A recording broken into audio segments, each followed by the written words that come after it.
And I just never forget, as a kid, watching all the Super Bowl games. You got to talk about the spread, but you beat it by 3 times at least with the 46-10 victory. Well, the thing that Buddy Ryan had expressed to us all week long, that they were exactly the same team that we played the second game of the year. We just let them do all the talking all week long, and we knew we had a good game plan, and we came out and performed real well. So those boys are pretty well bruised up now. And watching Monday Night Football, and my mom said, it's time to go to bed. But I said, no, Mom, I want to play pro football one day. And I never would have ever thought that when my dad took me outside to kind of throw the ball around, that this ball would have taken me places. But I want to tell young students, the ball without education and without the proper mentoring is a disaster. So I encourage the young people that they have to develop character, because football by itself is a non-transferable skill. But you can take everything that you learn from the coaches and the teachers, you can take with you and you can apply it, and you can parlay the game from the playing field to the game of life, and then come back and help the next generation on their journey. Ladies and gentlemen,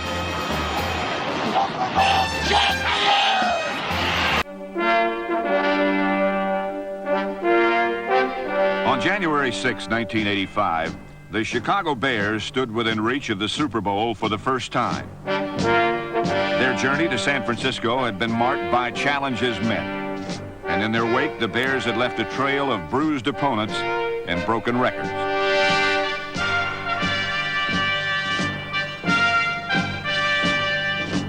But for Chicago, the final step from the NFC Championship game to Super Bowl 19 proved to be beyond reach.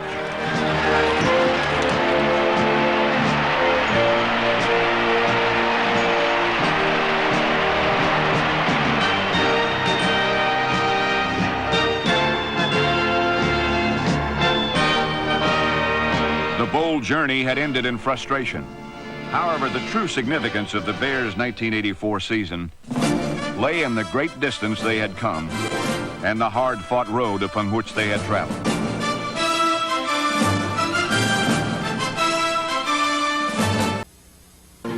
On October 31st, 1983, professional football bid farewell to its founding father. At the age of 88, George Stanley Halas passed away. For over 60 years, Coach Halas and the National Football League were one and the same. Halas was one of the game's first players, and his many coaching innovations kept pro football moving forward. But it was Halas's fiery spirit that sparked the Chicago Bears, as no other team so clearly reflected the personality of its head coach. Of the Bears today, a special commemorative patch for George Stanley Halas, the Papa Bear, who will certainly be missed throughout the National Football League, and what a mark he has left on the game of professional football. And Osborne, McMichael for the injured Dan Hampton, rookie Tyrone Keys in Harris's spot. The 1983 Chicago Bears played with the kind of spirit and style that would have made Halas proud. The Bears lost 7 of their first 10 games, but they never lost their heart.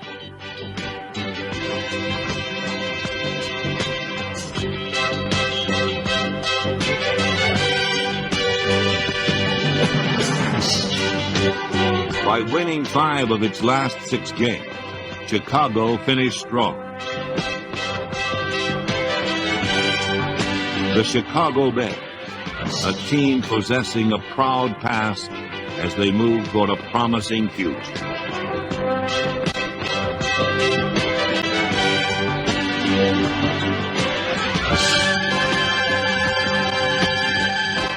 Tyrone Keys and Al Harris certainly have been 2 key components here today defensively for the Chicago Bears.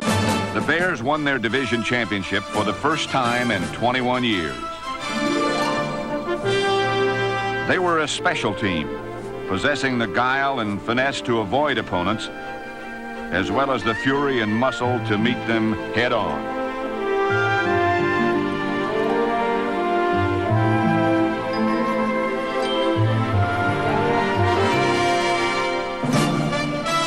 This winning combination of brains and brawn was the reason the Bears were successful in their battle for first. For these qualities forged the mental and physical toughness essential in the 1984 Chicago Bears fight to the finish. The temperature, winds gusting up to 35 miles an hour. And we'll see as the afternoon progresses what kind of an effect that will have. Butler looking away from Brown to Redden. Floats down at the 5, and Redden brings it out from there to about the 18. Cliff Thrift down to make the tackle. This time is where Buddy Ryan has a new wrinkle, and that is to put Tyrone Keys in on passing down. They have their full direction. Turned away by Tyrone Keys. That was part of their package. That was part of the scheme. He's 6'8", and he batted it down.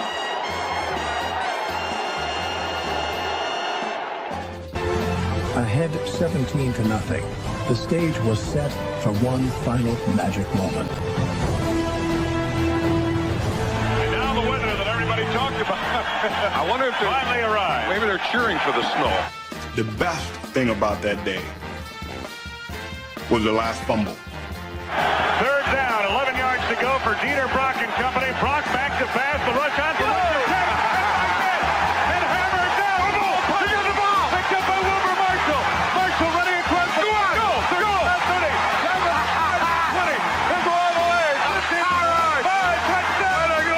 Oh, man. What a way to end. Oh, Wilbur Marshall has scored for the Chicago Bears. I can still see it in slow motion when Wilbur Marshall picks up the ball. The Fridge is leading him down the field, and we all are just running with him. Fridge ain't losing no ground now. He's right with him.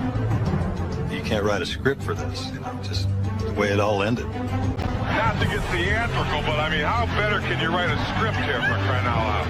And the snow starts coming down, and the fans went absolutely crazy.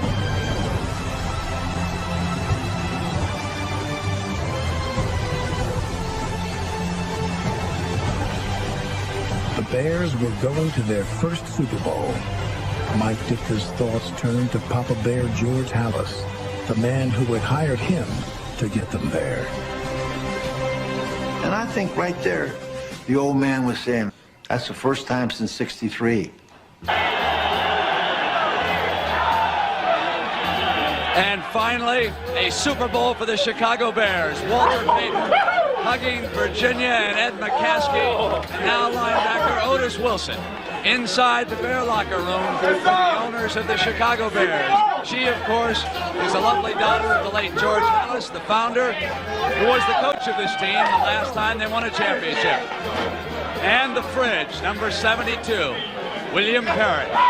A team of destiny, according to Bud Grant, before this game started. And the former Minnesota Viking coach knew something there, because today they became the first playoff team in history to record back-to-back shutouts.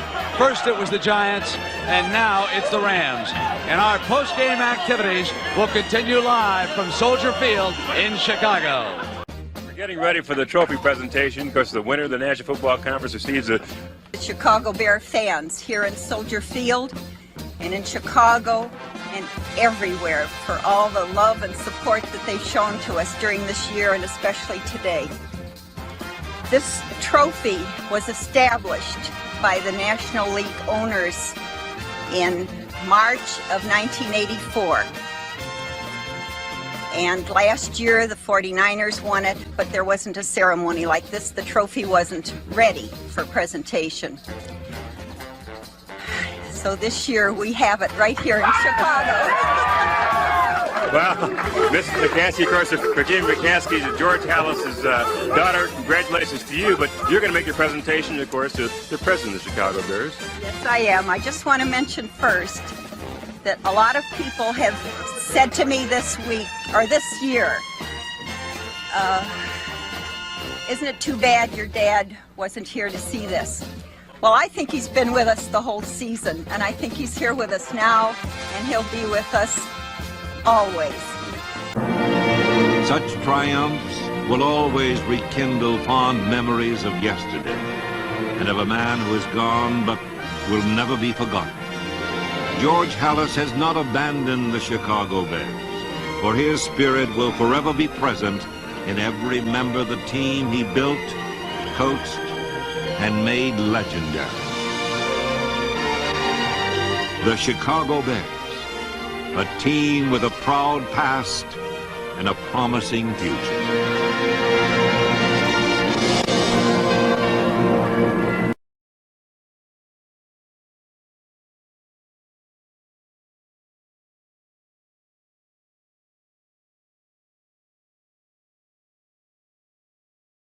You know, we just took it at them, and we played Bear football today. You know, they tried to come out and do some things and intimidate us, but I think they learned that nobody intimidates the Chicago Bears. What was going through your mind when the score started mounting? Yeah, let's party. I was ready to go to Bourbon Street the third quarter, brother. We're talking about the spread, but you beat it by 3 times at least with the 46-10 victory. Well, the thing that Buddy Ryan had expressed to us all week long, that they were exactly the same team that we played the second game of the year. We just let them do all the talking all week long, and we knew we had a good game plan, and we came out and performed real well. So those boys are pretty well bruised up now. Ladies and gentlemen,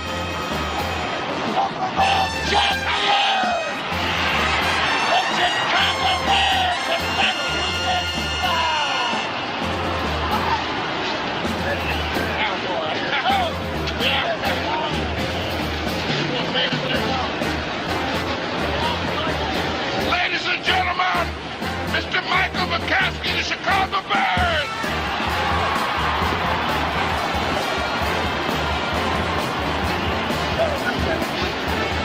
I can't tell you what a great moment this is for all of us Chicago Bears. Today, in this country, everybody is a Chicago Bear fan.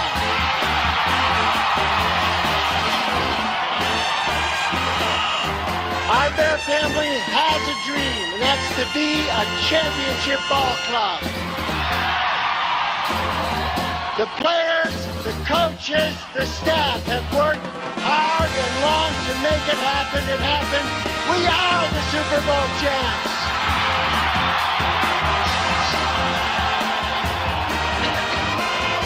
Whoop, whoop, whoop, whoop.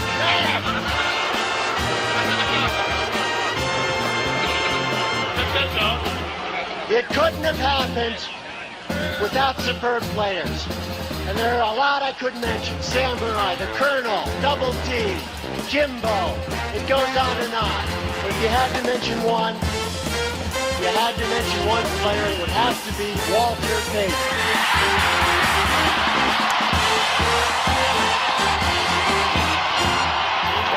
You bet. When the crowd started chanting, Walter, Walter, in that Superdome. Walter, Walter, Walter. That's exactly right. He's earned that respect.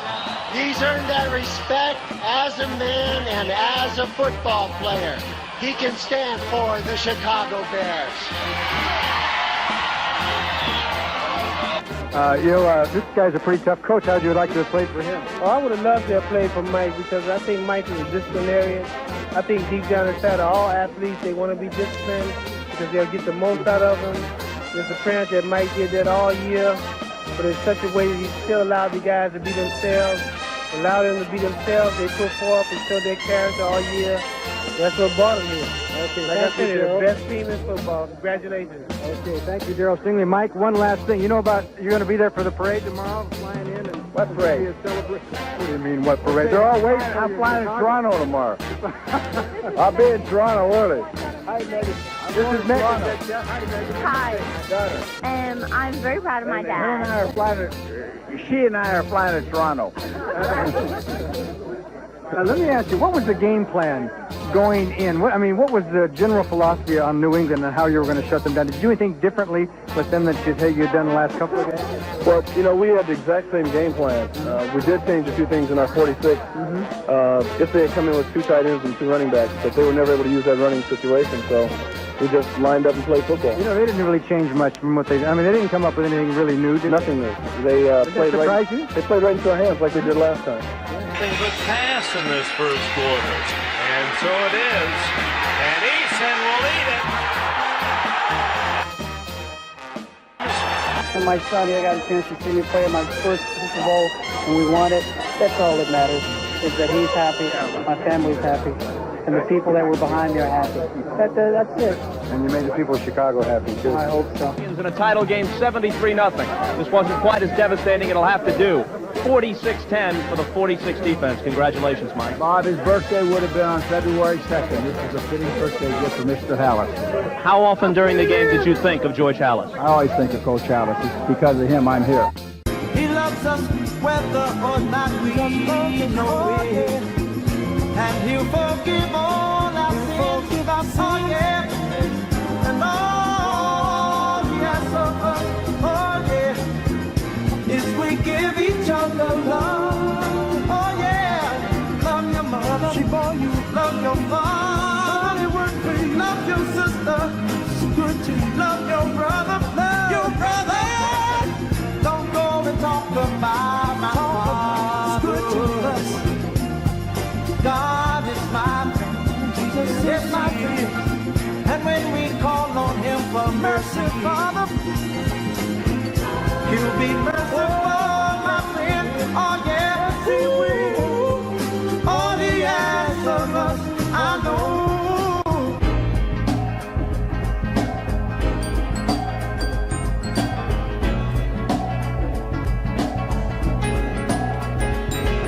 Whoa.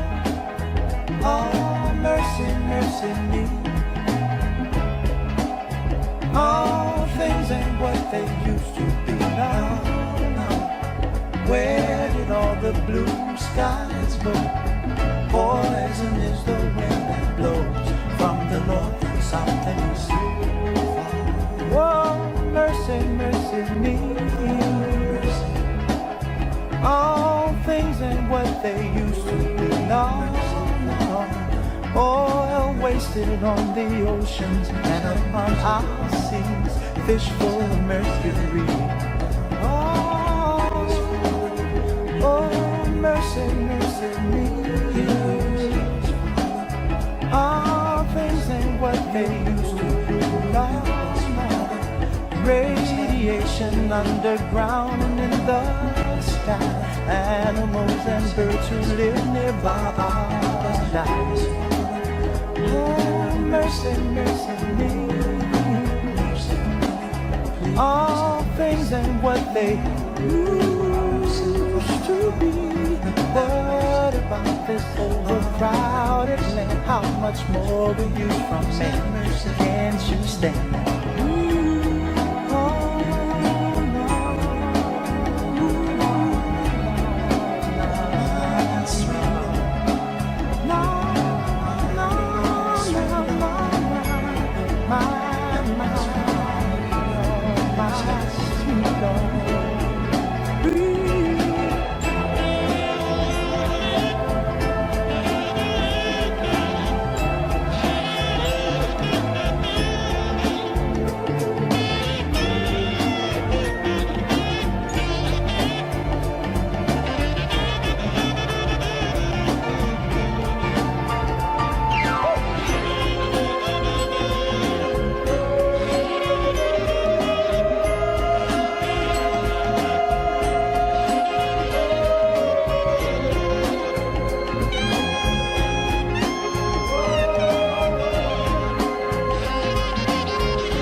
many other plans in a man's heart, but it is the lowest purpose that prevails. Thank you all. God bless. Ladies and gentlemen, please show your appreciation for the on and off-field accomplishments of 2009 inductee Tyrone Keys. You earned it. Oh, okay.